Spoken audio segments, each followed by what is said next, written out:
Welcome to Choice Classic Radio, where we bring to you the greatest old-time radio shows. Like us on Facebook, subscribe to us on YouTube, and thank you for donating at choiceclassicradio.com.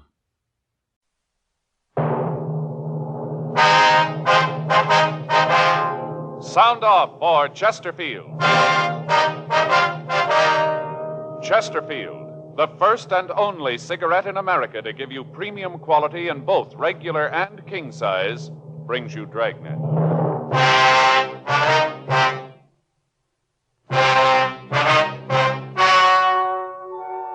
Ladies and gentlemen, the story you are about to hear is true. The names have been changed to protect the innocent.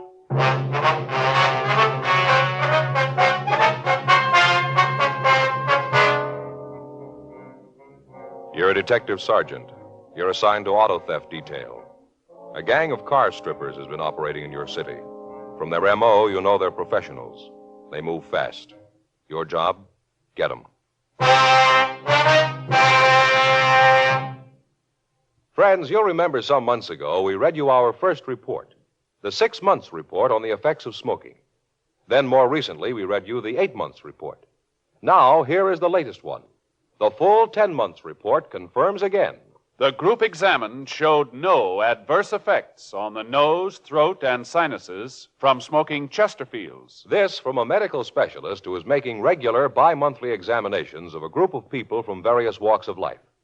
45% of them have smoked Chesterfield for an average of over 10 years. After 10 full months, the specialist reports he observed no adverse effects on the nose, throat, and sinuses of the group from smoking Chesterfield. That's the report.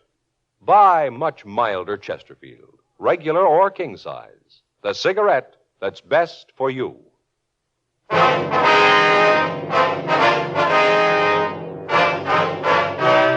Dragnet, the documented drama of an actual crime. For the next 30 minutes, in cooperation with the Los Angeles Police Department, you will travel step by step on the side of the law through an actual case transcribed from official police files. From beginning to end, from crime to punishment, Dragnet is the story of your police force in action.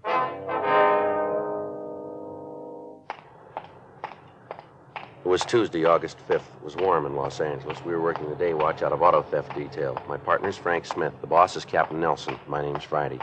I was on my way back from the telephone booth, and it was 10:23 p.m. when I got to the parking lot. Our car. You called in? Yeah, they haven't hit tonight so far. What's the time now? A little after 10:30. Parking lot's about empty. Yeah. The attendant left a few minutes ago. Frank? Yeah, I see him. Over there going for that Cadillac. Yeah. You got a good look at him? No, it's too dark. He's forcing the door. Come on. Right. All right, hold it up there. He's in the car, Joe. All right, hold it up. He isn't going to stop. He's heading for that intersection. He'll never get through. Come on.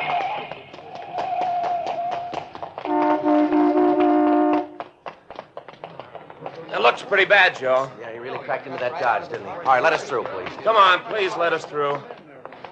I'll check the Cadillac. Right, I'll get the other car. Okay. There are 3 people in that Dodge. They're lucky. Doesn't look too bad. I'll call the ambulance. Yeah, we'll tell him to hurry. I don't think this one's going to wait.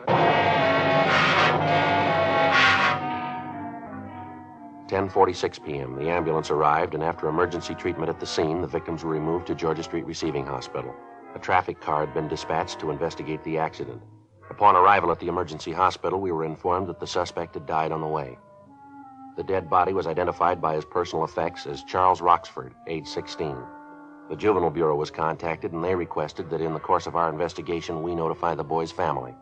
11:27 p.m. Frank and I drove out to the address listed on the victim's identification. It was a house above the Sunset Strip.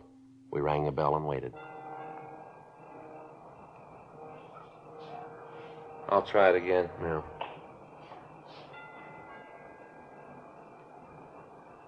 Somebody's coming. Mm-hmm. Yes, Mrs. Roxford? that's right. What is it? Police officers, ma'am. We'd like to talk to you. Police? Well, come in. I don't know what you want with us, but come in. Thank you. Come into the living room. Thank you very much. Now, sit down. What is it? There's been an accident, Mrs. Roxford. An accident? Yes, ma'am. Pretty bad one. What's this got to do with me? Well, you see, ma'am, your boy was... Joe? Well, we're sorry to have to tell you this, ma'am, but your boy was in an accident tonight. Charles? Yes, ma'am. You said it was a bad accident. Yes, ma'am, we did. How bad? How bad? Your son's dead, ma'am. Charles? Charles Roxford? You're sure you have the right house? Yes, ma'am. We're sorry, Miss Roxford. Oh, Charlie, he was only a baby. Just a baby. Oh, you're sure there's no mistake? You're sure? Afraid not, ma'am. How did it happen? Well, it was an automobile accident, ma'am. In an automobile? Yes, ma'am. Your boy was driving the car. Oh, but Charlie doesn't have a car. He doesn't drive. Your boy was driving a stolen car, Mrs. Roxford. What? Your son had a stolen car, ma'am. He was trying to get away. Well, that's not true. Afraid it is, ma'am. Why, no. You're lying to me. Charles wouldn't do a thing like that. Afraid that's the way it is, ma'am. Oh, that's terrible. I can't believe that Charlie'd do something like that. I thought I knew him. I didn't think he'd do anything like that. Well, did you see it? The accident. Were you there? Yes, ma'am, we were. How did it happen? Well, he'd stolen the car, ma'am. He tried to escape. He ran the car out into a crowded street. One of the cars in the traffic didn't have time to stop. Your boy ran right into it. Wasn't there something you could do to stop him? Well, we tried, ma'am. We yelled at him. He almost ran us down. You know where your boy was tonight, Mrs. Roxford? No. No, he had dinner and then said he was going out. I thought he was going to a show or something. Mm-hmm. No, I didn't know where he was going. Did he leave the house alone? Yes. Left right after dinner, about 8. Said he'd be back later. Said he'd see me later. Then he left. Is there anything we can get for you, Mrs. Roxford? No, nothing. Where's your husband, ma'am? I guess he's at his office. He sells insurance. Said he had to meet a client tonight. I don't know what he's going to do when he hears about this. Going to hit him awfully hard. Awfully hard. Yes, ma'am. He and the boy were very close. I don't know what he's going to do when he hears about it. Did the boy give you any idea during dinner as to what he was going to do after he left? No, he didn't. I didn't talk much to him. Ma'am? You see, I wasn't here. I was out most of the afternoon. I didn't get home until just before he left. He just finished dinner and then he left. I see, ma'am. I was at the bridge club. I always go on Tuesdays. Oh, if I'd only known what was going to happen. Am I going to see him? Well, we want either you or your husband to identify him, ma'am. Charlie, he's dead. Just a baby, just a little boy. You were there. You could have done something. You're police officers. Isn't that your job? Beg your pardon? Well, isn't it your job to help people, to do something when they're in trouble? Well, yes, ma'am, I suppose it is, but it was a little late for that, wasn't it? What does that mean? Well, he was 16 when we met him, Miss Roxby. What's that got to do with it? Somebody should have tried a long time ago.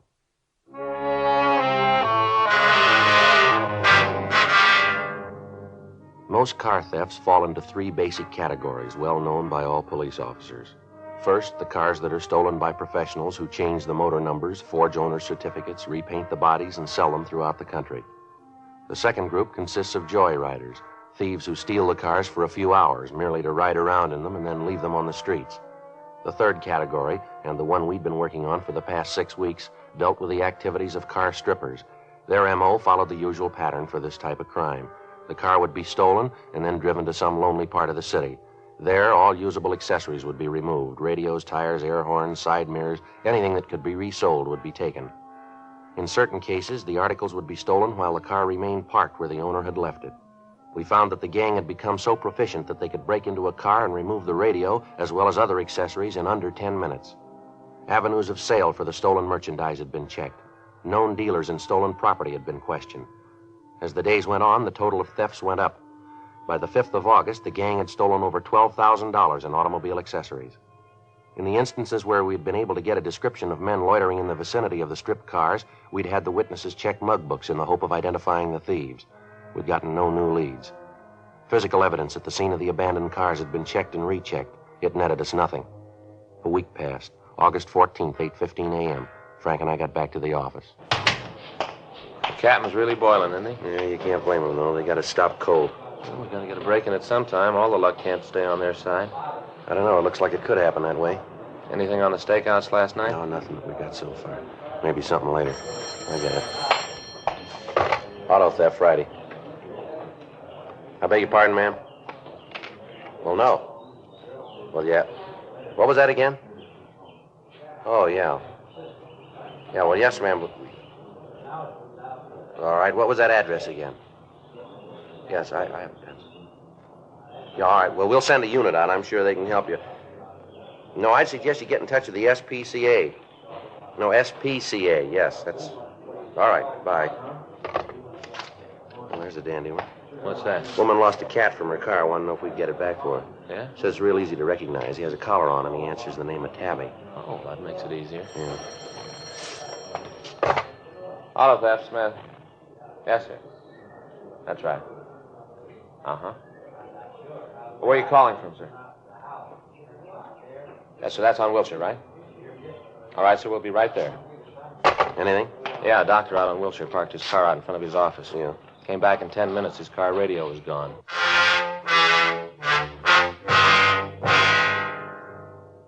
"8:56 a.m. Frank and I got to the doctor's office. It was in a large medical building out on Wilshire Boulevard.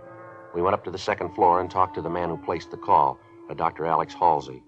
He told us that he'd stopped at his office on the way to a hospital call. He'd parked his car immediately in front of the building.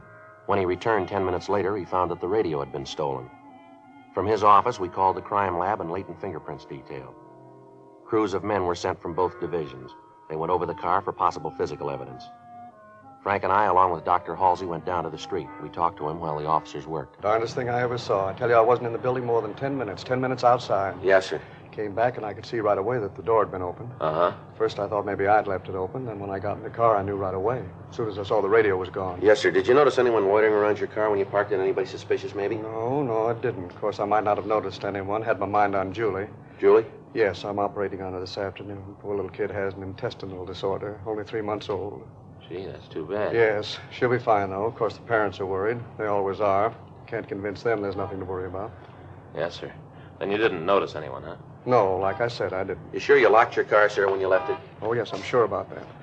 Always make it a practice to lock it when I leave it. Lots of times I leave instruments in it. Always have to be careful about the instruments. Oh, yes, sir, I always lock it. How about the windows? What? The windows. Did you roll them all the way up? Roll them up. Well, now, once in a while I don't. Try to think of that. I'm not sure about this morning. No, come to think of it, I guess I didn't close them this morning. Such a wonderful day. Yes, sir. Well, that's probably how they got into your car. You happen to have the serial number of the radio, Dr. Halsey? No, I don't think I have. Might be on the papers. I just got the car a couple of months ago. Might be on the papers. I can check them for you. All right, sir. That'll help. I'll have my secretary look them up for you right away. Anyone else drive the car, Dr. Halsey? Oh, no, sir. Don't believe in that. I'm the only one. Been the only one to drive it. Don't believe in lending the car to somebody else. Never have believed in it. Mm-hmm. Joe? Excuse me a minute, Dr. Halsey. Surely. Yeah, Leonard. Got a couple of clean prints on the dashboard. Might belong to the thief. Yeah. I'd like to check the doctor. It might be his. Okay. Wait a minute. I'll get the kit. Righto. Hey, Dr. Halsey. Yes, Sergeant. Okay. This is Sergeant Tankersley of the Fingerprint Department. He'd like to check your prints. How do you do, sir? All right, Doctor. Wonder if I could look at your fingers, please. Surely. Can you tell just from looking at them what you want to know? No, sir, but you see, the prints we found are whorl. If your prints were loops, there'd be no reason to take them. Oh, yes. Uh-huh, I see. How about it, Leonard? Better roll them up for comparison. Hmm? We're going to take your prints, Doctor, if you have no objection. Oh, no, of course not. Glad to help. All right, sir. You want to step over here? We can take them in the officer's car. Yes, glad to. Here, I'll get the door. Yeah, I'll get the pad. Now, Doctor, if you let me have your hand. Surely, here. No, sir, if you let me do it, it'd be a little easier. Oh, yes. Just trying to help. I will put them on the card. Never knew my fingers were so big. It does that we're taking the print of the whole tip of the finger, sir. Makes it look that way. Oh, I see. Uh-huh. All right, Doctor, you can get the ink off with this, I think. Here, I'll pour a little on this cloth. Here you go. Yes, thank you. What do you think, Leonard? I'll check them now. Sure be a break if they were the thieves. Well, there must be. Couldn't be anyone else's. Well, how about your family, Doctor? Possible the prints could be theirs, maybe? Oh, no chance. Jenny, that's my wife. She has her own car. Kids always use that one. Like I said, I'm the only one who uses this. Uh-huh. How about it, Len? Make 'em? Yeah, they belong to the doctor. 10:02 a.m. The crime lab crew gathered what physical evidence they could find and returned to check over their findings. Frank and I took a report from Dr. Halsey, and then we talked to his secretary. She was unable to find the ownership papers on the car. We drove over to the dealer who had sold him the car and got the serial number of the stolen radio. We notified pawn shop detail and gave them the information. For the next 3 weeks, stakeouts on the parking lots in the central area continued. Arrests were made, but the thieves apparently had no connection with the gang we were after. They kept hitting, but the speed with which they operated made apprehending them difficult. On Friday, September 5th, we got a call that a stolen car had been recovered out in Topanga Canyon. We drove out to check on it. The tires, radio, horns, heater, spotlights, fog lights, and the side view mirrors had been taken. The seat covers had been removed, and the hubcaps were missing. Again, there was no physical evidence that gave us a lead to the thieves. That night at 10:52 p.m., Frank and I checked back into the office. Another long day. Yeah, kind of tired myself. Kind of hate to call Faye. Why's that? Oh, this morning when I left, I told her I'd be home for dinner, sure. Well, didn't you call her? No, I forgot all about it. She's really going to be sore. Yeah, well, she'll get over it. I don't know, Joe. It's going to be a couple of days of quiet around the house, I think. Why, just because you missed a meal? No, it ain't that. She had tamale pie for dinner. Boy, she sure makes it good, too. A lot of cheese, you know? Yeah, well, she can warm it up for you when you get home. Here, go ahead. All right. You want to sign us out? I'll check the book. Yeah, I'll get it.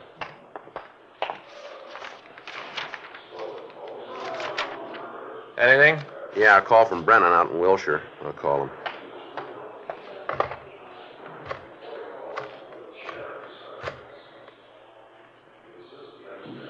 Hello, Brennan around?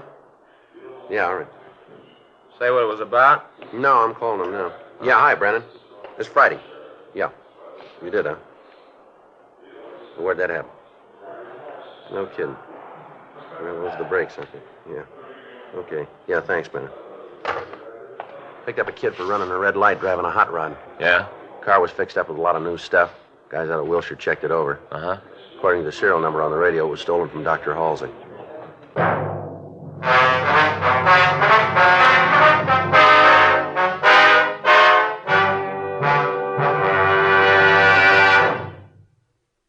You are listening to Dragnet, the authentic story of your police force in action. In 1952, American smokers bought more Chesterfields than ever before in the history of the industry. Today, sales are still going up. Smokers everywhere are changing to Chesterfield. Chesterfield, the first and only cigarette to give you premium quality in both regular and king size.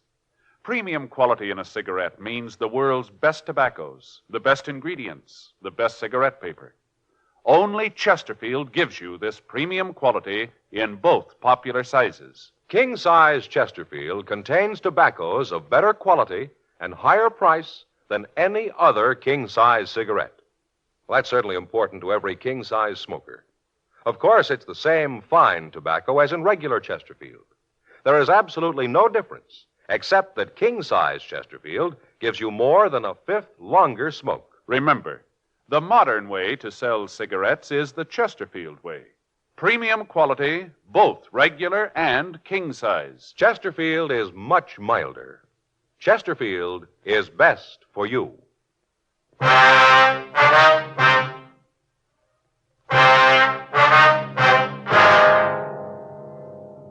11:27 p.m. Frank and I drove out to Wilshire Division. We checked with Sergeant Brennan, and he told us how the boy had been picked up. He'd run a red light at the corner of Pico and La Brea. He'd been stopped by two officers in a cruiser car. He was driving a cut-down 49 Ford that was equipped with Cadillac hubcaps, white sidewall tires, Chrysler horns, and a Cadillac radio. The officers had started to question him, and he'd attempted to escape. He'd been apprehended and brought to the station to be interrogated. In checking the serial number of the radio, the men from Wilshire Division had discovered that it was stolen and had left word for us. 11:45 p.m. We went to an interview room to talk to the boy. What's your name, son? Martin. First name? Herb Martin. You know why you're here, don't you? Yeah, You want to tell us where you got that stuff? I bought it. Where?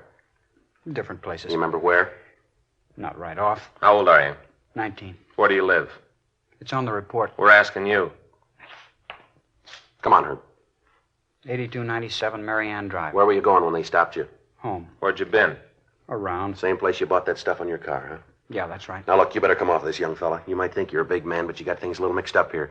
You got caught with a carload of stolen accessories. Been a lot of stealing going on around town. The way your car looks, you could be responsible for it. Yeah, well, I'm not. You look good for it. Look, maybe I lifted the radio and stuff, but that don't mean I'm in on the other. Sure, I got no choice. You got me nailed for the stuff you found, but I'm not going to take it for the others. Maybe I stole that stuff, but that was for me. I didn't sell it like the others. Now leave me alone, huh? What do you mean, others? I don't know what you mean. You said the others. Well, I didn't mean others like Well, that. how did you mean it? Well, like the guys you're looking for. That's not the way it sounded. No, you said it like you knew who you were talking about. I didn't say it like that. That's the way it sounded. That's right, son. Now, why don't you tell us who you meant? Look, Herb, we haven't got all day. Come on, boy. We're going to get them sometime. Who'd you mean? All right, I'll tell you. We continued to talk to Herb Martin. He told us of the activities of a gang of car strippers who were working on order. He went on to say that from what he'd heard, if someone wanted to pick up some fast money, a connection could be made with a man on the corner of Sunset and Western. The man would give the order for the stolen merchandise and say where and at what time it was to be delivered. Herb told us that he had the opportunity to do business with the man, but that he'd turned it down. He was unable to identify the man who made the contact and said that he'd never heard him referred to by name. He gave us the names and addresses of two of the men who were working for him. 12:45 a.m. Frank and I left and drove back downtown. With the assistance of officers from Wilshire Division, the two young men were brought in for questioning. They identified their contact as a Richard R. Ogden. We ran the name through R&I and found that Ogden had a previous record of petty theft. From the 510 in his package, we obtained his last known address, but the landlady told us that he'd moved and left no forwarding address. She told us, however, that she thought we could find him at the Meyer Garage on South Hoover. We drove over and found that it was a small place on the corner of Hoover and Mariposa. The owner, Alan Meyer, told us that Ogden did work for him, but that he was out. He said that the suspect was expected back almost any time. While we talked to him, Meyer worked on a small foreign car. Great little cars. Get a real kick out of working on them. Yeah, sure nice looking. You sell them, do you? No, I just service them. Oh, now and then I get accessories for them. You know, I order them up, install them. Cost too much to keep a regular stock of them. Yeah. When did you say that Ogden would be back? We should be here now. Probably got hung up someplace. Yeah, latest thing is a hardtop. Made out of laminated fiberglass. Is that right? Yeah, fits right over them. Kind of makes them look like a small rolls, you know? Then with wire wheel caps, baggage racks, wind wings, you can put a lot of money in them. Yeah, I guess so. What about all this other stuff here? Is that for these foreign cars, too? What do you mean? Oh, the tires, the hubcaps here? No, that's where I make most of my money. I go out and buy them from wrecks, bring them back here, straighten them out, resell them to the independent stations around town. They can sell them a lot cheaper than new ones run. We both make a little money out of it. Yeah. Say, you guys like some peanuts? No. No, thanks. Okay, you don't mind if I have some, huh? Sure you don't want any? No. Thanks very much. I get so hungry in the morning, I keep these things around and munch on. Yeah. Go through a whole can of these a day. They'll kill me. I can get started on things you can't stop. You sure you don't want some? Huh? No, thanks. How long have you known this Ogden, Meyer? Oh, let's see. Guess it's been 10 years anyway. Went to work for me a year ago. Mm-hmm. Good man, brought a lot of business in. Say, what does you want to see him about? Oh, we'd like to talk to him. You don't want to tell me, huh? Be better if we talked to him, Mr. Meyer. Yeah. Well, here he is now. Hey, Dick. Yeah? A couple of fellas here want to see you. Yeah, what is it? You Richard Ogden? Yeah, that's right. Police officers, I'm Frank Smith. This is my partner, Joe Friday. What is it you guys want me for? I'd like to talk to you, Ogden. Well, go ahead. Might be better if we went outside. Well, look, you can talk to him here. I got some work I can do in the office. Don't want to bother you, Mr. Meyer. No trouble at all. Well, now, what's this all about? You know a couple of kids named Jerry Z. Swanson and Harry T. Benson? Swanson and Benson? No, I don't think I do. They say they know you. Say they do some work for you. Sorry to bother you. Forgot my peanuts. It's all right, sir. I'll be in the office if you need anything. Thank you, sir. No, anything at all. Yes, sir. What about it, Ogden? What about what? You know the kids, this Benson and Swanson? No, I told you once. All right, mister, let's go downtown. We'll talk it over there, huh? What for? Why are you pulling me in? I want you to meet the two boys if you don't know them. Well, what's that going to prove? We want to know why they named you. Why they said you were responsible for the car stripping that's been going on. You mean you believe them? We've got no reason not to. I don't think they'd stage a thing like this. They got a lot to lose. So have I. You get me down there and those two kids point me out and I haven't got a chance. Even if I'm not the one and they say I am, you won't give me a break. No, if you haven't done anything, you got nothing to worry about. I'm not going. Alan? Hey, Alan. Yeah, what is it, Dick? Come here, will you? Yeah, right away. What's the matter? Something wrong? Well, these guys are going to take me to jail. Well, what for? What's he done? We want to talk to him, Meyer. We think he's involved in some car thefts. Well, I know that's not true. Dick wouldn't do a thing like that. I know. I've known him a long time. No, I'm sorry, sir, but the information we've got says he did. Why, Dick? Why'd you do a thing like that? If what these officers say is true, well... Gee, that's awful. Why would you do a thing like that? What are you talking about? All right, come on, Ogden. Let's go. No, I'm not going. I think you better do what the officers say, Dick. It'll be better if you don't cause any trouble. Well, wait a minute. What are you trying to prove with this? I don't know what you mean. Next thing you'll be trying to involve me in this. Yeah, well, that's just what I'm going to do. You see, officers, that's terrible. Well, don't you listen to him. He's the guy behind the whole thing. Look over there, the tires, all this stuff. Sure, I stole him. I had the kids go out and pick him up, but he set it up. He sold him to the stations. He took most of the money. The whole thing was his idea. Well, Dick, how can you say that? Well, I can say it because it's true. I'll tell you all about it. You take him downtown, I'll tell you all about it. You're not going to let me stand for this alone. And to think that he'd do a thing like this to me after we've been friends for so long. Bring me stolen merchandise to sell. You got anything to back up what you're saying, Ogden? Sure I have. You just bet I can back it up. Go ahead. Well, you look at his books, not the ones he's got out in the open, but you look at the ones in the safe. It's all there. All the deals he's made with the owners of the stations, all the orders, what he paid the kids for them, and what he got for them.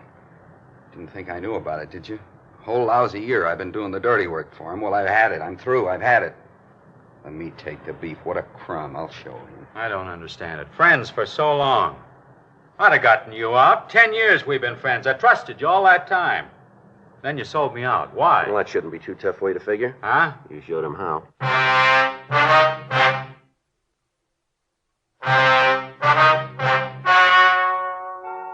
The story you have just heard was true. The names were changed to protect the innocent. On January 21st, trial was held in Department 87, Superior Court of the State of California, in and for the County of Los Angeles. In a moment, the results of that trial.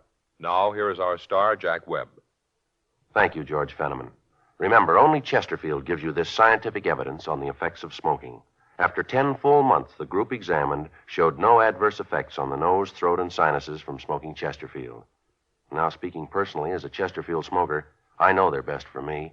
Either way you like them, you'll find Chesterfield is best for you.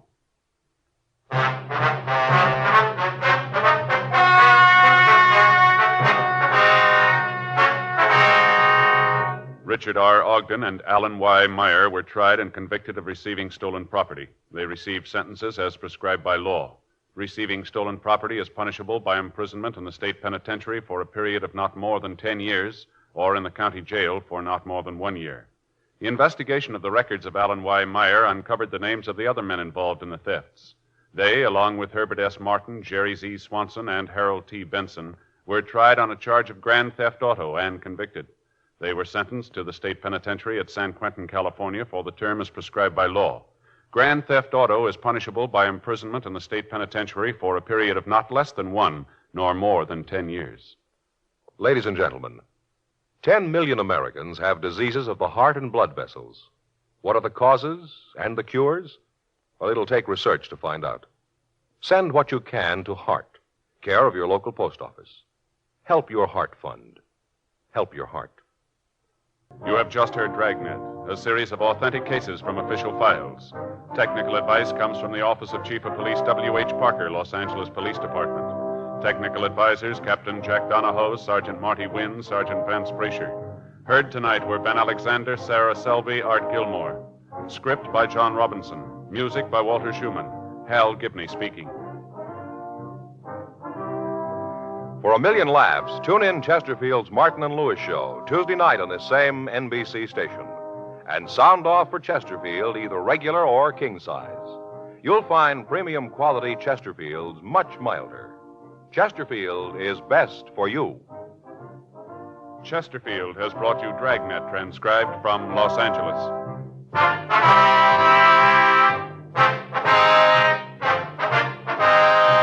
Tonight, it's Adventure with Barry Craig, confidential investigator on NBC.